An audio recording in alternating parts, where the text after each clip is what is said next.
Olá, meus amigos. Vamos começar a nossa 10ª aula de hermenêutica bíblica. E nesta aula eu quero continuar interpretando alguns textos bíblicos que, a meu ver, muitas vezes são entendidos de forma errônea pela comunidade evangélica em geral. Vamos começar com o famoso texto de 1 Samuel, capítulo 26, verso 9 até o verso 11, onde diz nas Escrituras: Davi, contudo, disse a Absai: Não o mate.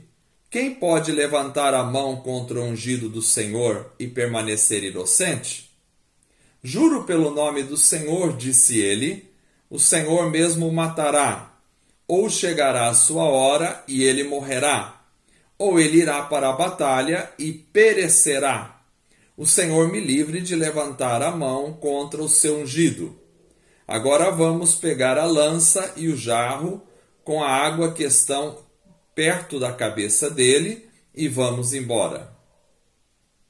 Muitos utilizam este texto, e talvez você já tenha visto uma interpretação semelhante, para dizer que ninguém pode tocar no pastor da igreja ou no líder da igreja, porque Davi disse que jamais tocaria no ungido do Senhor. Por causa disso, então, muitos pastores têm se utilizado deste texto para lhes conceder um certo status de intocabilidade, criando assim uma cerca de proteção que os torna inatingíveis, que os torna imunes a qualquer tipo de questionamento. Quando se vai fazer um questionamento, ou quando se vai se levantar contra uma certa atitude do líder da igreja, logo se lança mão deste texto para dizer: cuidado, não toque no ungido do Senhor. Será que é isto realmente que esse texto está dizendo? Será que este texto está construído aqui para nos ensinar que nós não podemos tocar no pastor da igreja? Creio que não. Na realidade, precisamos entender a história de Israel. Saul era o rei de Israel. Vejam, aqui estamos falando do rei de Israel, não de pastor de igreja. Aliás, nem havia pastor de igreja. A unção que Saul tinha não era uma unção ministerial para desenvolver o ministério na igreja. A unção que Saul tinha era a unção para o reinado. E isto não era uma capacitação do Espírito que o tornava capaz de ser o rei. Era simplesmente uma unção com óleo que concedia a Saul a autoridade diante do povo para governar. Não esqueçam que Israel era um estado teocrático, onde Deus governava e o povo pediu para si um rei, conforme todas as outras nações tinham rei. Então Deus ungiu, mandou que Samuel fosse lá, e ungisse Saul como rei de Israel. Ou seja, Saul era ungido do Senhor, no sentido de que Saul tinha recebido a autoridade diante do povo para governar Israel. Isto não tem nada a ver com a inquestionabilidade que certos pastores querem trazer para si. Isto não tem nada a ver com igreja. Isto tem a ver com a nação de Israel. Não podemos esquecer que utilizar este texto para fazer uma comparação com o pastor ou com o líder de igreja é extremamente perigoso e inadequado, uma vez que nós sabemos que Saul estava endemoniado. Então, não podemos aplicar uma história onde um rei estava endemoniado e trazer esta mesma questão para o pastor da igreja. Por outro lado, se olharmos para o texto no todo, vamos perceber, por exemplo, que Davi disse que não iria levantar a mão contra o ungido do Senhor. E disse ele: o Senhor mesmo o matará. Quem aplica este texto no verso 9 para o pastor da igreja, também tem obrigatoriamente que se colocar debaixo, então, desta afirmação de Davi no verso posterior, que diz: o Senhor mesmo o matará. Ou chegará a sua hora e ele morrerá, ou ele irá para a batalha e perecerá. Vocês estão vendo que aqui há um linguajar de guerra, de batalha, que não cabe dentro do linguajar da igreja. Ou seja, esse texto não está aí para conferir imunidade aos líderes da igreja. Quem muitas vezes se utiliza desses textos, às vezes o faz de má fé, para poder realizar o que quiser sobre uma capa de imunidade, onde ninguém pode questioná-lo por aquilo que ele faz. Esse texto não é aplicado aos pastores ou líderes da igreja. Eu não estou dizendo aqui que os pastores devem ser desrespeitados. Não. Muito pelo contrário, a Bíblia diz que devemos honrar os nossos líderes, que devemos respeitar os nossos líderes. Mas é claro, o pastor não está imune a questionamentos, porque o pastor não é inerrante.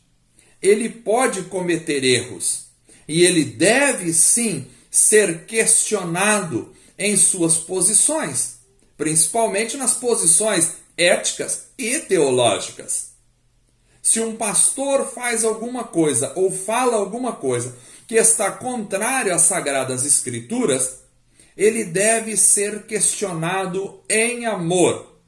E se for um homem de Deus e estiver errado, ele com certeza deve se humilhar, se arrepender, pedir perdão e mudar de posicionamento. E nunca utilizar um texto completamente fora do contexto para dizer: ninguém pode tocar em mim, eu sou ungido do Senhor. Esse texto está absolutamente aplicado de forma errada quando uma pessoa o utiliza para trazer sobre si um certo escudo de imunidade e um certo status de inquestionabilidade. Precisamos nos atentar de forma mais perspicaz aos textos das Escrituras para não incorrermos nesse tipo de erro grotesco do ponto de vista hermenêutico, teológico, espiritual, ético e moral. Outro texto que eu gostaria de trabalhar com vocês nesta aula é um outro texto muito famoso de Malaquias, capítulo 3, verso 9 e verso 10, quando se diz: vocês estão debaixo de grande maldição, porque estão me roubando, a nação toda está me roubando. Tragam o dízimo todo ao depósito do templo, para que haja alimento em minha casa. Ponham-me à prova, diz o Senhor dos Exércitos, e vejam se não vou abrir as comportas dos céus e derramar sobre vós tantas bênçãos que nem terão onde guardá-las. Muitas pessoas utilizam este texto para dizer que aqueles que não trazem o dízimo para a igreja estão roubando a Deus. Já por outro lado, aqueles que trazem o dízimo vão ser ricamente abençoados. E quem não traz o dízimo será amaldiçoado, porque a Bíblia diz que aquele que está não trazendo o dízimo está debaixo de maldição. Será que é isto realmente que este texto está dizendo? E é esta a forma correta de aplicar este texto na nova aliança? Creio que não. Precisamos compreender novamente a questão dos pactos. O dízimo estava embutido na lei. Ele era um dos preceitos da lei mosaica.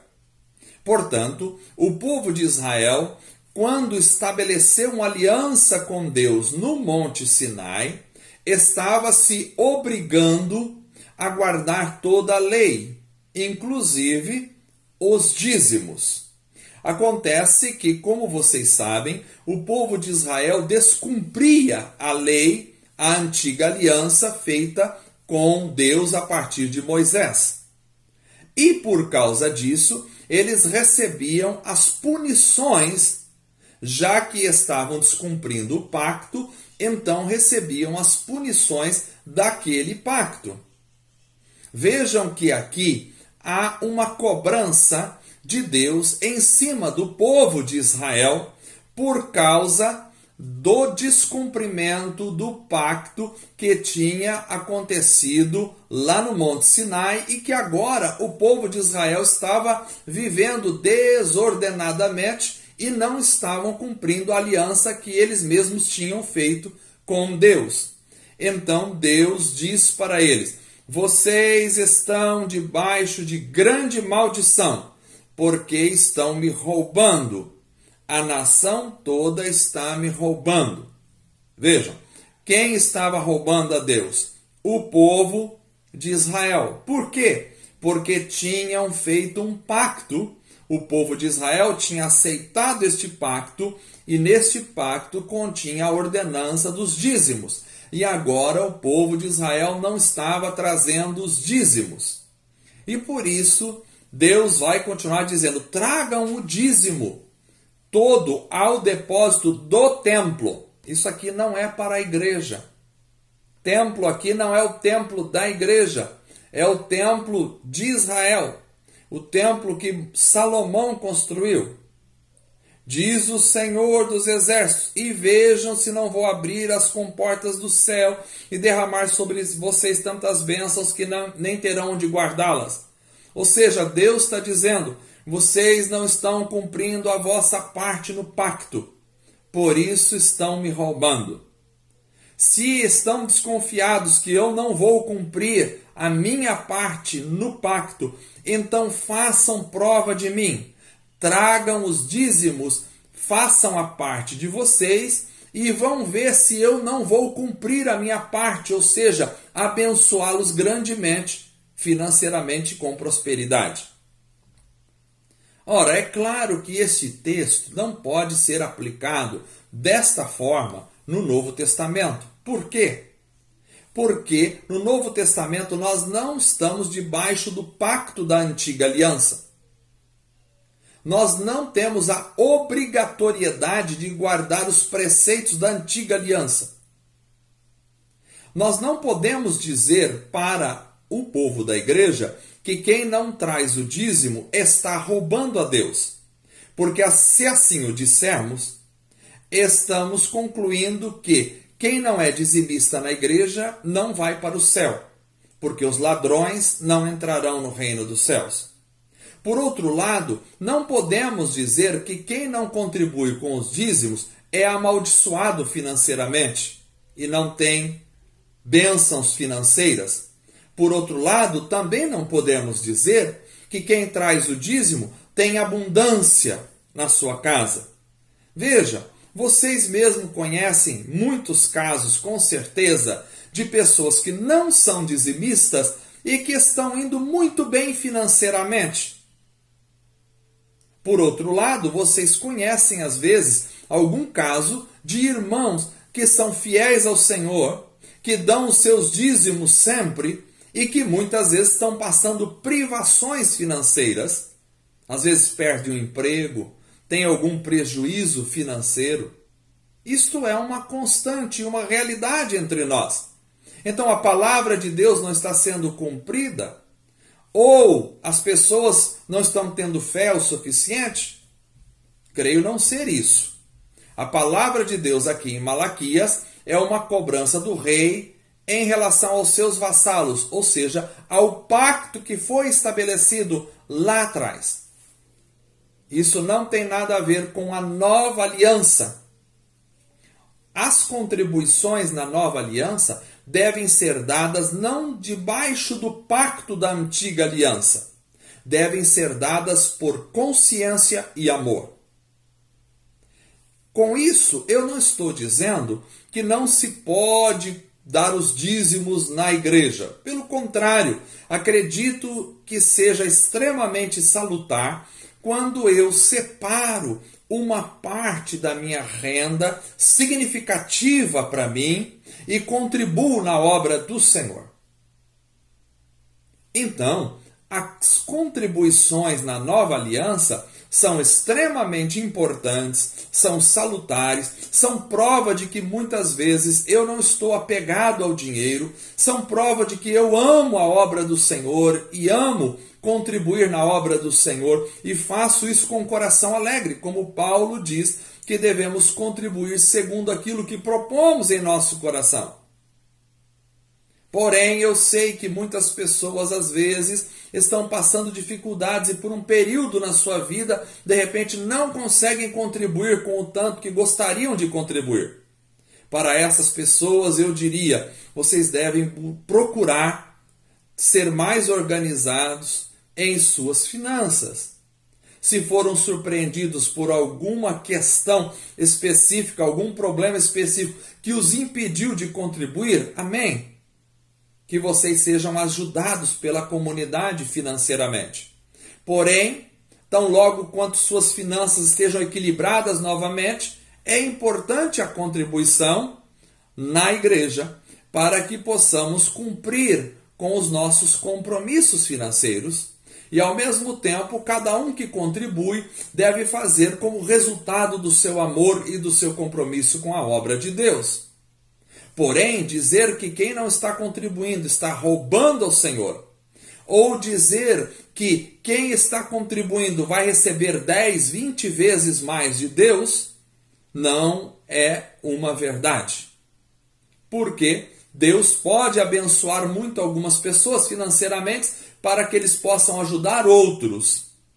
Mas dizer que todo o dinheiro que você contribui na obra faz de você um recebedor de muito mais em abundância financeira na sua vida, não é uma verdade, porque isso estabelece uma relação com Deus de barganha, coisa que Deus não faz com o ser humano. As nossas contribuições são por amor, por consciência e por comprometimento com a obra de Deus. Vamos ficar por aqui e aguardar até a próxima aula para tratarmos alguns textos importantes ainda também nesta questão. Que Deus os abençoe, em nome de Jesus.